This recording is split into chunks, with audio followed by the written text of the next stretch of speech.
Hello, true duelists. My name is Craig Fee, and as always, welcome to the Yu-Gi-Oh! Update. There were no YCSs this past weekend to speak of, and Redditors and Twitter users alike opted instead to complain about Kashtira Online instead of dueling, presumably. But that doesn't mean there were no regionals that we can cover. There were a handful of them, and while Despia, Kashtira, and Labyrinth are consistently topping, and often using less than fun ways to play the game or not let you play the game to win these events, let's say, that doesn't mean there aren't other decks showing up. They aren't usually winning these events. No, that's still most often not Kashtira, but still they're showing up, and that's at least something. Mathmech and Hero builds were both able to make it to a top 8 in Honduras at a regional, and Despia is showing that it's preferring Bestial, it seems, this past weekend, with the main engine of choice, although the Gimmick Puppet Expulsion play is as popular as you don't want it to be. The Hero build was nothing exceptionally different that you haven't seen. DPE and Dark Law are still the go-tos, and it seems that Destiny Hero Dark Angel is a new hero staple. A level 1 that will negate the activation of spell cards for the controller, and it can discard itself to target itself and summon itself to your opponent's field, if I'm not mistaken, provided you have 3 differently named Destiny heroes in the grave. That or I'm lying to you, and I'm just condoning hard cheating. I'm not doing that, but if I'm wrong on that ruling, please correct me. This isn't terrible. Shutting off spell cards has provably been annoying as shit at the worst of cases and bannably bad in others, so if that's what it does, I've seen worse things.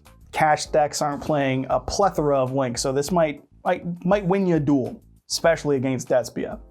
The Mathmech deck was also able to get 3rd place, main decking a copy of Swordsman of Revealing Light. I'm assuming that's as a small world bridge, but it's still crazy to see that card in a top deck. It is again a relatively normal Mathmech deck, but it can place well, so not all hope is lost for the casual fan favorite decks. Mathmech was also able to get 2nd place at another regional this weekend, maining a small Bestial package itself. Again, this is a pretty standard Mathmech deck in regard to the Mathmech ratios as I understand them. I just think that now that Bestials have fallen out of the in every deck all the time always category, Mathmech can finally shine a little bit like we were promised it could pre-Magnificent Mavens. Rika also got a top 8 at a regional, trying to reclaim the glory it had in the early Power of the Elements format. It did win a World Championship call. What did it win? It won something. I apologize, I forget. But anyway, it was played well, and it can be played well still. This one had cited in copies of Water Art Aoi? We're just going to go with that. Water Art Aoi? Because going first and getting that card off is insane, ripping at the opponent's hand. It's as good as it gets, really. Rika is still a solid deck, and while I won't pretend to know the deck better than I do know it can play plant support, and plant support generically is pretty damn solid. Lastly this weekend was a solid showing of Trap Tricks decks, getting the odd top 8 spot after following some hype from one and only Pack tearing it up at a locals and just being undefeated. In regionals, there are 3 structure decks and a little bit of spice in your extra decks, really. For the most part, it's able to follow through and get some tops off 3 structure decks, and that's pretty phenomenal. Goes and Match showed up in some lists, and Zeus is the competitive staple that it is, but otherwise you can top 8 at a regional with a pretty damn good quality deck in this format for about $100 all in. And if you just want to top locals instead, $30 can do it, provided you play well. So, as awful as this format is, it is at least affordable enough for a little bit of diversity for some fan favorite decks to top. There's at least some copium for you to start off the news. Just so you know though, if you do buy the Trap Tricks structure deck, every single one of the alphabet boys is alerted. If you're even thinking of buying that deck, you're on a fucking list. This week also saw the reveal of the entire Maze of Memories set, including every card and their rarities. Previously, we knew the set would have some number of super and ultra rares, but we now know that it is also coming with some number of collector rares as well, and with a number of notable reprints and some classy nostalgia support. How hyped can you get, folks? Or maybe you're confused as shit because what are the collector rares in this set? Sure, Baron de Fleur, Bonhomme Carnival, whatever you'd like to call it, I cannot force that meme enough for the life of me, is getting a collector's rare reprint that I've seen go for about $110 on pre-sale, which is about the cost of the card previously, if I'm not mistaken. So the ultra rare will presumably be much more affordable compared to the triple-digit status that Barone has held previously. There are other collectible rares of note as well, including Solemn Judgments going for about $60 a piece on pre-order, and the Teardrop the Rika is getting its first reprint in Ultra and Collector's Rare for about $55 or $5, depending on whether or not you're a peasant. And anime fans may like Firewall Dragon Dark Fluid Neo Tempest Terahertz in the Collector's Rare slot for $50 and like an extra 6 minutes of reading it out loud every duel. What a card name. What will you not want in your collector rare slot though? Fucking Psybeast. Yeah, I'm not even shitting. Psybeast. This of all cards is taking a collector's rare slot because, yeah, a barely playable Kashtira tech card that was only ever viable in pre-Photon Hypernova lists needs a collector's rare slot. Thanks, Konami. I love what you do. What is sarcasm? Also taking up a collector's rare slot is Wind Up Kitten, a card that already has an ultimate rare printing and an ultra rare, which this also eats up one of the 10 slots of. So, cool. And then of course Photon Orbital, because fuck it, collector's rares are just chosen by throwing darts at a board apparently. Still, disappointing collector rares aside, the set does also give us some solid reprints such as Guardian Chimera, another powerful and common tech, as pre-sale prices have it at about $20. And after its steep drop-off for some solid cards, I suppose there could be less complaining.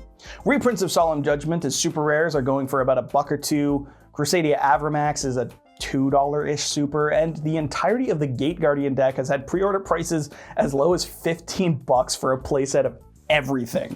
So if you want more details on those cards, you can check out a full review on my channel from yesterday's video on the new card report.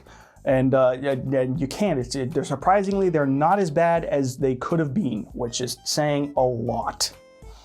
And last of all, of course, is Ancient Fairy Dragon. The only Signer Dragon to have been banned returns with an errata, and in an inverse of Firewall Dragon, its print is only as a rare slot, as opposed to a $200 ghost rare. That's good, but it's less funny. So if I'm gonna say you fucked up again, Konami, I'm not fucking scared. All in all, it seems to be an affordable set at launch with a number of solid reprints and a number of horrible ones and even worse rarities. Great. If you're a fan of buying singles, my uneducated guess is that this set will end up with a Barone original print set status at funny enough. It's gonna be top heavy as fuck. The collector's rares will have value, sure. Barone and Guardian Chimera will buy their, proxy have value, and then everything else will probably be $1 or $2. Or I've lied. Maybe I'm not a market watch guy. Don't fucking trust me. As always, open the boxes for fun and buy your singles if you're looking to be financially responsible. And fuck Psybeast. I'm very upset that card got. What the fuck, dude? In some other product news, but this time for the OCG, there's been an announcement of a Red Dragon Archfiend structure deck.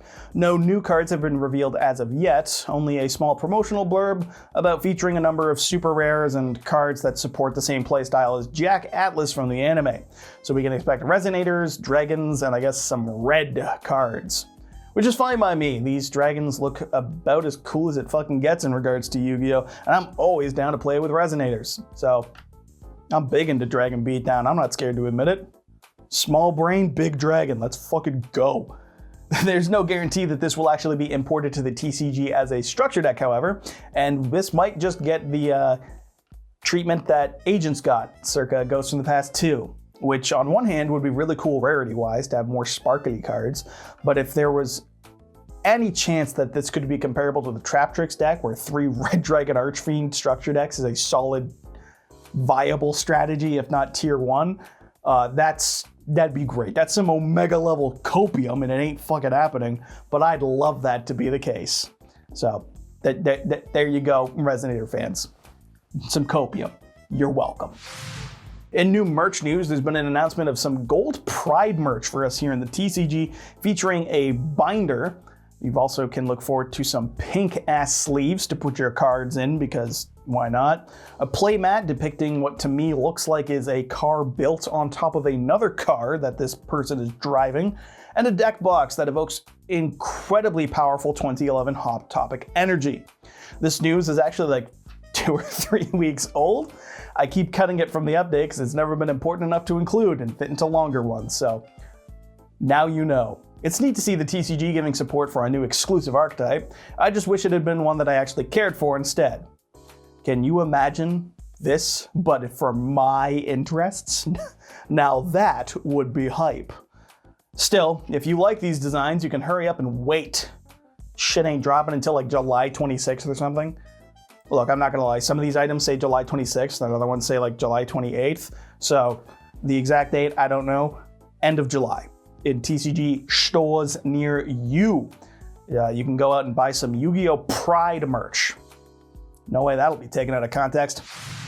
For Master Duel news, we got 2 quick pieces to go over. First up is a new Rika solo story mode to play, and also a new event. Yes, the tryout event, already taking place by the time you're watching this. Running from March 2nd through to the 6th, this event will allow players to play one of 3 rental decks themed around either Hero, Stardust Dragon, or Utopia, and no other decks whatsoever. I'd say I hope you like mirror matches, but Sprite is already in Master Duel, so if you're playing that game, I'm sure you're more than familiar with the mirror match. Real talk though, these decks are some straight up anime decks from what I've been able to gather, and I mean that in the sense of like 41 ofs with 2 pieces of synergy in the entire deck, followed and stuffed thoroughly in between 38 unplayable hands. Just a heads up. Oh, and if I haven't mentioned it, the guaranteed royal rares are a thing. I genuinely can't remember if I've covered this or not. I don't think I did. If you aren't aware, Master Duel is celebrating a year of existing by giving 3 royal rare, ultra rare cards as a reward for logging in daily. So if you don't play but feel like you might later, you can go ahead and log in, and after about 3 days you'll be given 3 guaranteed ultra rare royal rares. Or don't do that and just not give a fuck, because the royals I got were dog shit. The fuck am I gonna do with this? That's offensive. And lastly, for Master Duel, Konami / the Master Duel Twitter have announced a Master Duel 1st Anniversary Invitational, which is to take place on March 10th, a week from this video's release. Who qualifies for the invite? Would it be popular streamers such as MBT or NimNim? How about YouTubers like Team APS? What about Konami representative Douglas Zeef himself? Nope, none of them, so far as I know. Watch this age poorly if Zeef drops a tweet in like 2 days. I'll be pissed. No, instead try former pro player and banned from the TCG himself, Tatsim. Don't mistake me, I don't think that he should be banned, certainly not for 4 years was what he got if I'm not mistaken. I'm just confused as hell as to why the Master Duel side of Konami is cool with Tatsim, but the TCG's like, get him the fuck out of here, he's not allowed. Little confliction here, a little contradictory, I'm just a little confused. If someone could explain that. Liberals. I'm watching too much MBT. I got nothing, folks. We'll find out more details of this event over the coming week, and then I won't even be able to report on it in next week's update because it'll be out before the event even happens. So in 2 weeks, I'll talk about what is a week-old news. Look forward to it. In community news, one MBT held an interview with the youngest congressman in the United States, one Maxwell Frost from Florida. This man is an elected member of government and sat down with MBT to talk as well as to duel him. Because unlike me, Frost is a grown-ass man with an actual job who plays Yu-Gi-Oh! I'm just a grown-ass man who plays Yu-Gi-Oh! I fucked up somewhere along the way, I don't know what to say here. It's a neat conversation, and more importantly, it's a showcasing of Hero vs. Earth Machine, and the congressman himself, Frost, pulls out the spiciest tech I've ever seen in Earth Machine in Game 2. I do recommend you check it out. And that's all I'll say. This is a great thing, not only because it's a neat video, and it's mostly because finally, at long last, we have a way to inject American politics into the Yu-Gi-Oh! Community. There just isn't enough discussion and hammering in of American politics on this earth that we really need to bring it up more. I think we can all agree. It's just, how many times can we not talk about Biden? Too many. The only thing that should be discussed is American politics in regards to everything everywhere. Has it been that bad on Twitter? Not at all.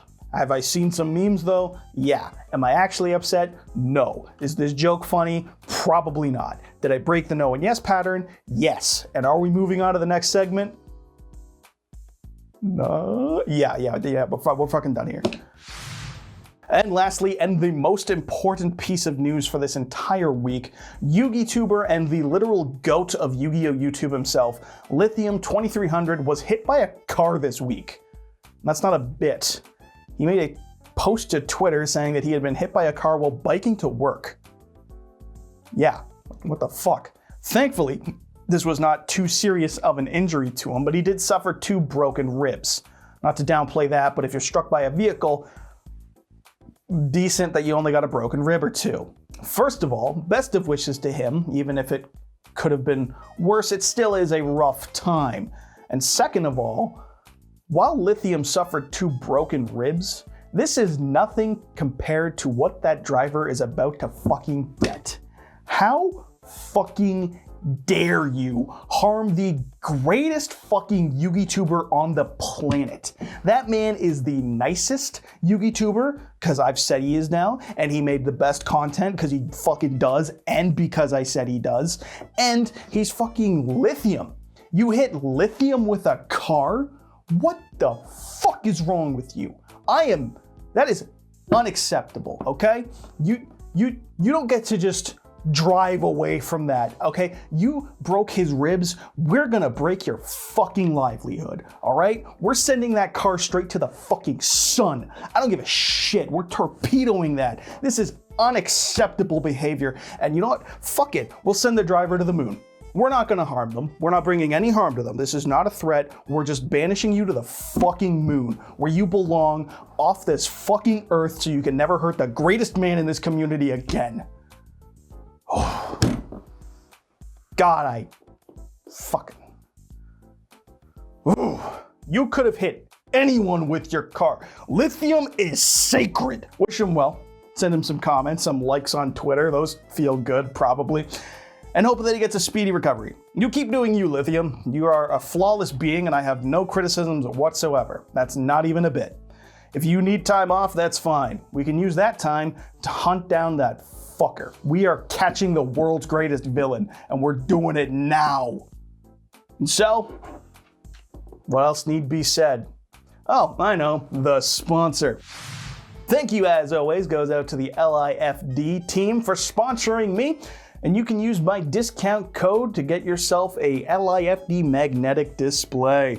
A great and safe way to show off your favorite cards, or a Walmart receipt to inflict tremendous psychological damage to any visitor to your house.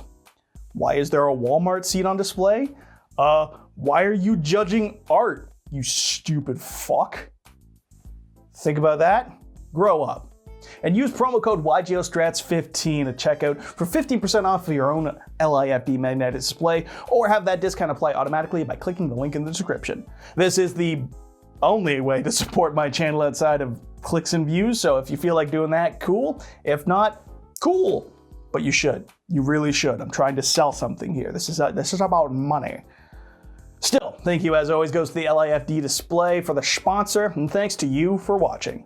That'll wrap it up for this week's update. As always, I've been your host, Craig Fee, and make sure you subscribe to YGO Strats for next week's update to impress your smoking Italian wife, and so that you too can be a true duelist.